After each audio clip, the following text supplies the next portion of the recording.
విశాఖపట్నం పెందుర్తిలో వృద్ధురాలి అనుమానాస్పద మృతి కేసు ఊహించని మలుపు తిరిగింది.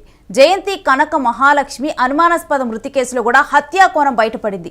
కోడలు సినీ ఫక్కీలో పథకం ప్రకారం అత్తను హత్య చేసినట్లుగా కూడా పోలీసులు గుర్తించారు. అత్త మనవరాలు దొంగ పోలీస్ ఆట పేరుతో అత్తను కుర్చీకి కట్టేసి కళ్లకు గంతలు కట్టి పెట్రోల్ పోసి నిప్పంటించినట్లుగా తేలింది. ముందు అగ్ని ప్రమాదం జరిగింది అని కోడలను అందరినీ నమ్మించే ప్రయత్నం చేసింది. కానీ చివరికి ఆమె అత్తను హత్య చేసినట్లుగా కూడా తేల్చారు పోలీసులు. విశాఖపట్నం పెందుర్తి అప్పన్నపాలెంలో అత్త జయంతి కనక మహాలక్ష్మి, కొడుకు కోడలు సుబ్రహ్మణ్య శర్మ, లలిత మనవడు మనవరాలతో కలిసి ఉంటున్నారు. అయితే కొంతకాలంగా అత్త తనను విసిగిస్తోందని, చిరాకు పెడుతోందంటూ కూడా కోడలు కోపం పెంచుకుంది.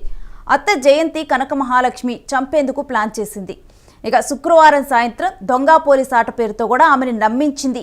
కుర్చీపై కూర్చున్న అత్త కాళ్ళు చేతులు కట్టేసింది, కళ్లకు గంతలు కూడా కట్టింది. అనంతరం పెట్రోల్ తీసుకొచ్చి ఆమెపై పోసి దేవుడి గదిలో ఉన్న దీపాన్ని తీసుకొచ్చి ఆమెపై విసిరేసింది. వెంటనే మంటలు అంటుకోగా ఆమె తలుపులు వేసి బయటకు పరుగులు తీసింది.